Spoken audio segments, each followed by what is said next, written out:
اصطفاه. أما بعد فأعوذ بالله من الشيطان الرجيم. بسم الله الرحمن الرحيم. إنا نحن نزلنا الذكر وإنا له لحافظون. صدق الله العظيم وصدق رسوله النبي الكريم، ونحن على ذلك لمن الشاهدين والشاكرين، والحمد لله رب العالمين. إن الله وملائكته يصلون على النبي يا أيها الذين آمنوا صلوا عليه وسلموا تسليما. اللهم صل على محمد كما هو أهله ومستحقه. اللهم صل على محمد كما تحب وترضى له. معزز سامعین، ناظرین اور عزیز طالبات اور مہمان کرام، آج الحمدللہ ہم جس عنوان پر اکٹھے ہوئے ہیں وہ عنوان ہے ہماری بچیوں کی ختم بخاری کی حدیث. انشاءاللہ العزیز کچھ دیر میں حضرت تشریف لے آئیں گے اور پھر ختم بخاری کا آخری حدیث وہ آپ کے سامنے پڑھیں گے. میں چند گزارشات قرآن کے عنوان پر آپ کے سامنے گزارشات کرتا ہوں. اللہ تبارک و تعالی ہماری اس حاضری کو اپنا دربار عالیہ میں قبول و منظور فرمائے. آج کے اس پرفتن دور کے اندر وہ خوش نصیب گھرانہ جن کی بچیاں مدرسوں میں سال ہا سال پڑھتی رہی اور الحمدللہ آج وہ اس مقام اور مرتبے پر پہنچ گئی ہیں کہ مدرسے کی طرف سے ان کی شال پوشی کا انعقاد کیا گیا ہے. اس پرفتن دور کے اندر لوگ اپنے بچوں کو انگریزی تعلیم، یونیورسٹیاں، کالج اور دیگر علوم کی طرف لے کر جاتے ہیں تاکہ ان کا اچھا مستقبل بنے، ان کی بہترین زندگی بن جائے. اور جو مدرسے میں بچے ہوتے ہیں ان کے متعلق یہ خیال ہوتا ہے کہ یہ بچے کھائیں گے کہاں سے، یہ پہنیں گے کہاں سے، ان کا دنیا میں کیا مستقبل ہے. تو اس حوالے سے کہ جو بچہ مدرسے میں پڑھ رہا ہے، عالم بنتا ہے، قاری بنتا ہے، حافظ بنتا ہے، اس آدمی کے کیا مقام اور کیا مرتبہ ہے اللہ تبارک و تعالیٰ کے ہاں. کہ ہمارے ہاں ایک مثال مشہور ہے کہ مولوی صاحب کھانا بہت کھاتے ہیں. ایک طرف کہتے ہیں جب ہم ان کو کہتے ہیں آپ اپنے بچے کو مدرسے میں ڈالیں تو وہ کہتے ہیں کہ یہ کھائے گا کہاں سے، اس کا کیا مستقبل ہے. اور اپنی نجی مجلسوں کے اندر جب وہ بیٹھتے ہیں تو یہ الزام بھی علماء پہ لگایا جاتا ہے کہ سب سے زیادہ کھانا یہ کھاتے ہیں. ایک طرف آپ کہہ رہے ہیں کہ سب سے زیادہ کھانا یہ کھاتے ہیں، دوسری طرف جب آپ سے مطالبہ کیا جاتا ہے کہ آپ اپنے بچے کو مدرسے میں داخل کریں، قرآن کا حافظ، عالم، داعی بنائیں، تو آپ فوراً سے جواب دیتے ہیں کہ اس کا مستقبل کیا ہے. اس کا مستقبل یہ ہے کہ یہ دھوکے کی آنکھ جب بند ہو جائے گی اور آپ کو قبر کے اندر رکھ دیا جائے گا، آپ کی جائیداد، آپ کی منقولہ اور غیر منقولہ جتنی جائیداد ہے، جتنے کاروبار ہے، جتنے معاملات ہیں، وہ سارے کے سارے یہی رہ جائیں گے. قبر کے اندر اگر آپ کو کوئی چیز کام آئے گی تو وہ اس بچے کا پڑھا ہوا قرآن اجالے کی صورت میں آپ کے سامنے آ کر کھڑا ہوگا. اس بچے کے جسم سے نکلنے والے اعمال پل صراط پر آپ کے لیے روشنی بن کر آپ کو سہارا دے کر جنت لے کر جائیں گے. اللہ تبارک و تعالیٰ کے ہاں یہ ہمارا سفارشی ہے 10 ایسے لوگوں کو جن کے لیے جہنم واجب ہو چکی ہوگی، حافظ قرآن جنت لے کر جائے گا. دنیا میں ہم دیکھتے ہیں کہ جو ہمارا سفارشی ہوتا ہے اس کو ہم چائے بھی پلاتے ہیں، کھانا بھی کھلاتے ہیں، اگر اس نے جہاں سفارش کرنے کے لیے لے کے جانا ہے وہاں تک اس کی گاڑی میں پیٹرول بھی ہم ڈال کے دیتے ہیں. کس لیے؟ یہ ہمارا سفارشی ہے، افسر صاحب سے ہماری سفارش کرے گا. تو یہ بچہ جو مدرسے میں پڑھ رہا ہے، قرآن پڑھ رہا ہے، حدیث پڑھ رہا ہے، یہ بھی تو ہمارے لیے اللہ کے یہاں سفارش کرے گا. اس بچے کی اہمیت، اس کی عظمت، اس کی عزت دیگر بچوں سے زیادہ ہونی چاہیے. اس کو آپ دیگر بچوں سے الگ رکھیں، دوسروں کے ساتھ معاملہ یکساں، اور اس کے لیے بالکل الگ سے معاملہ اس کے ساتھ، ہر قسم کی سہولیات اس کو آپ میسر کرائیں کہ یہ بچہ آپ کے مستقبل کا نجات دہندہ ہے. اور اللہ کے رسول صلی اللہ علیہ وسلم نے فرمایا کہ تمہارے ضعفاء اور کمزور لوگوں کی وجہ سے اللہ تمہیں رزق دیتا ہے. ہماری رزق روزی کا جو سلسلہ ہے وہ انہی بچوں کے مرہون منت ہے. تو واجب الاحترام سامعین، چند گزارشات کر کے انشاءاللہ پروگرام مہمان آ رہے ہیں، انشاءاللہ میں پروگرام ان کے حوالے کروں گا. قرآن اللہ تبارک و تعالیٰ کی لازوال کتاب ہے، لاریب کتاب ہے. ایسی کتاب ہے کہ جس کا پہلا صفحہ آپ کھولتے ہیں تو اس پر تحریر ہے لا ریب فیہ، اس میں کوئی شک نہیں ہے، اس کے مضامین میں شک نہیں ہے، اس کی کہی ہوئی قوانین کے اندر شک نہیں ہے، اور اس قرآن کی ایک ایک بات سچی ہے. قرآن پاک کے کیا حقوق ہمارے ذمہ عائد ہوتے ہیں. قرآن پاک کا سب سے مطالبہ، سب سے پہلا مطالبہ جو ہم اور آپ سے کیا جاتا ہے وہ یہ ہے کہ قرآن پاک کو روزانہ پڑھنا. ایک صفحہ، ایک رکوع، 2 رکوع، آدھا سپارہ، جتنا زیادہ ممکن ہے قرآن پاک کو روزانہ پڑھنا. کہ اللہ کے نبی صلی اللہ علیہ وسلم نے فرمایا کہ جس گھر میں تلاوت نہیں کی جاتی وہ گھر اجڑے ہوئے گھر کی طرح ہے، اور جو آدمی تلاوت نہیں کرتا ہے اس کا دل شیاطین کا مسکن ہے، وہ اجڑا ہوا دل ہے.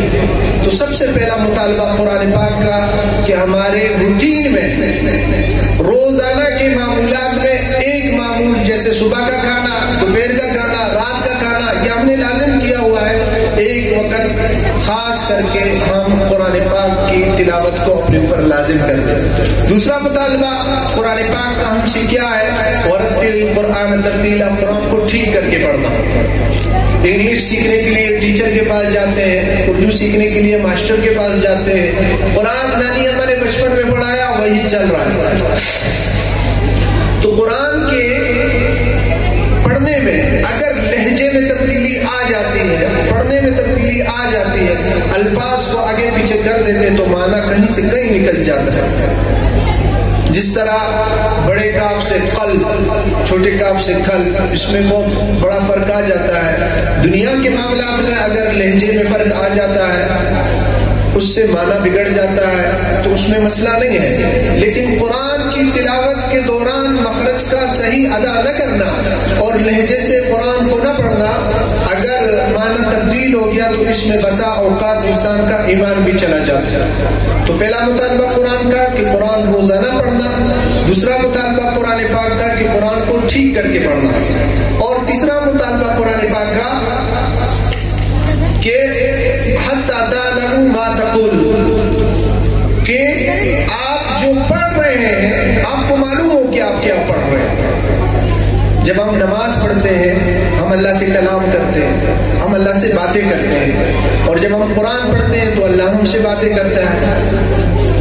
یہ بعد میں دیکھا جائے گا کہ عمل کرنا ہے یا نہیں کرنا.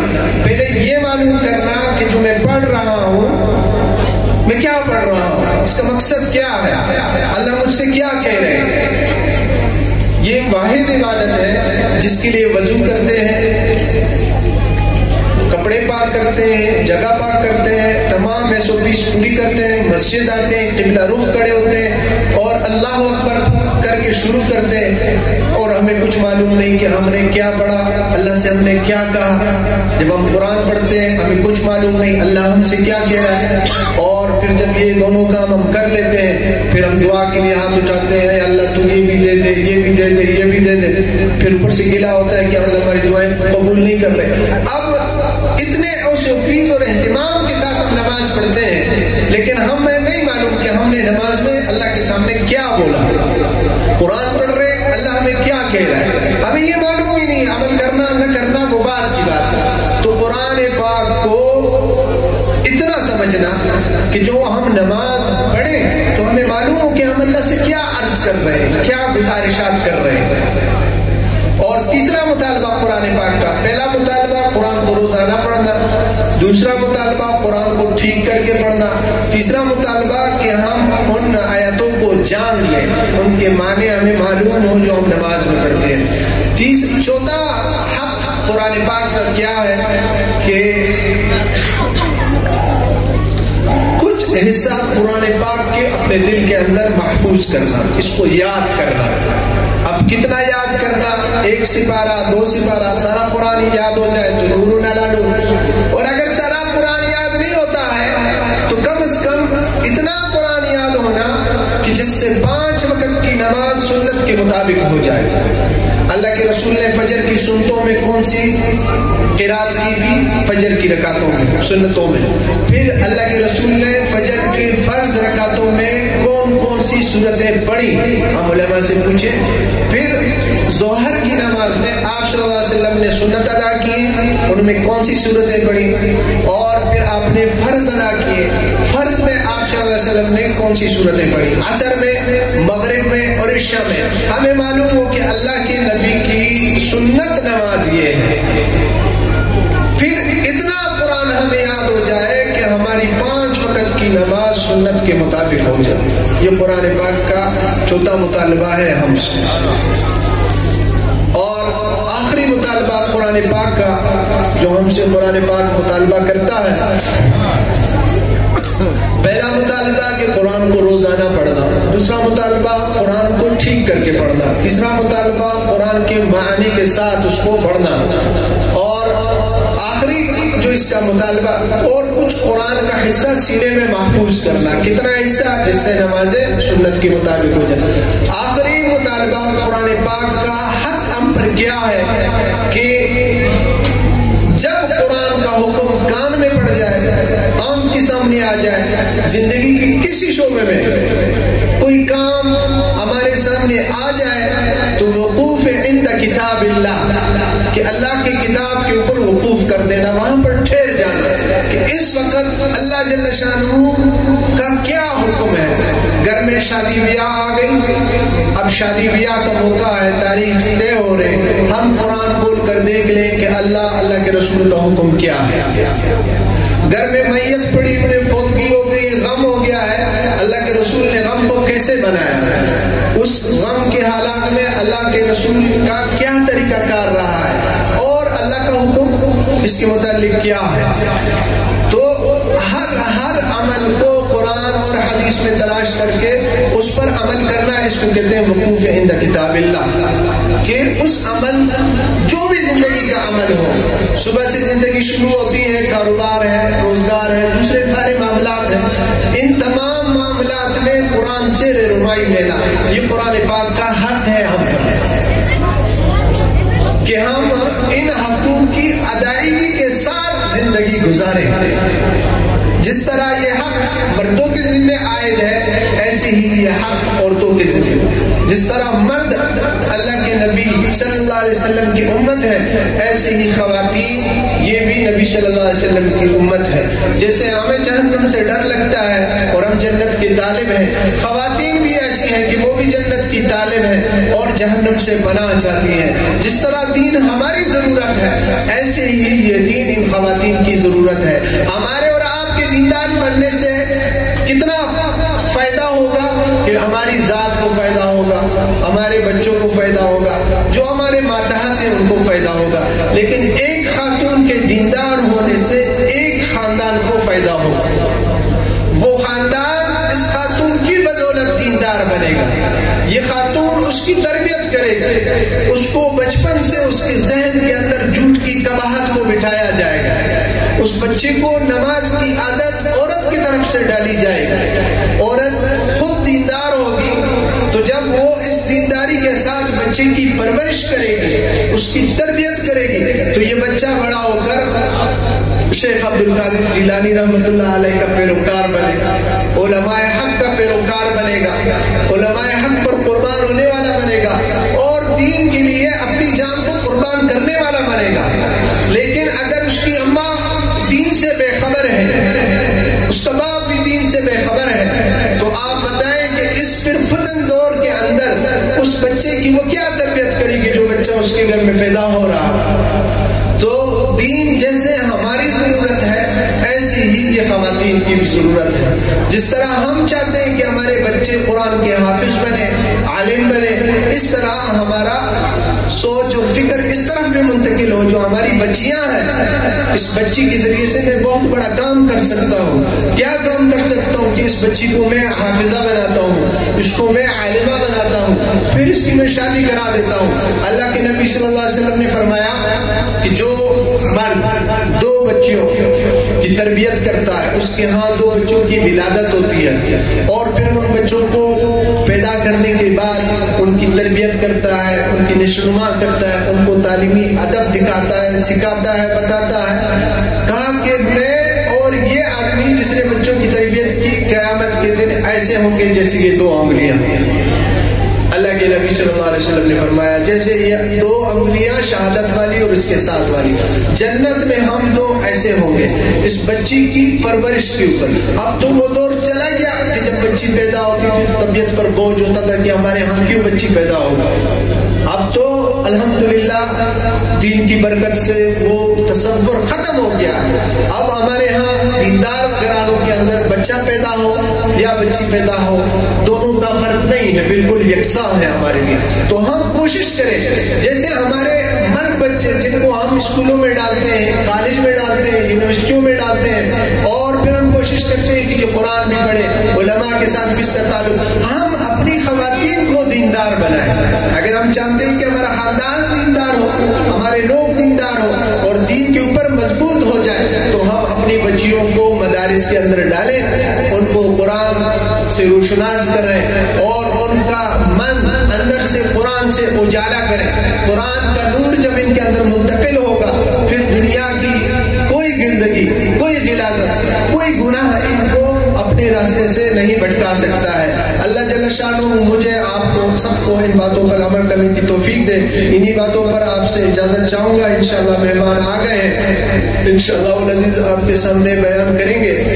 آپ حضرات سے آخری گزارش یہ ہے کہ آپ جتنے بھی یہاں پر آئے ہیں, دیکھیں یہ بچیاں آج فارغ ہو رہی ہیں, یہ کتنا مبارک لمحہ ہے. جن کی یہ بچیاں ہیں ان کو کتنی خوشی میسر آ رہی ہوگی, وہ بچے کتنے خوش نصیب ہوں گے جو آج فاضل بن رہے ہیں. ہم بھی ایسے ہو جائیں کہ ہماری بچیاں بھی اسٹیج کی زینت بنے اور ان کو ان کے اساتذہ شال پوشی کریں ان کے, اور عالم اور حافظ بن کر اس طرح وہ اساتذہ سے سند فراغت کی اسناد حاصل کریں, اور ہمارے لیے جنت کا یہ ایک ٹکٹ. یہ عمل کریں گے یا نہیں کریں گے, لیکن اگر ہم نے ان کو پڑھا دیا ہمارے لیے جنت انشاءاللہ اللہ کی طرف سے واجب ہو جائے گی. اللہ پاک مجھے آپ کو سب کو ان باتوں پہ عمل کرنے کی توفیق دے. بآخر دعوانا الحمدللہ رب العالمین.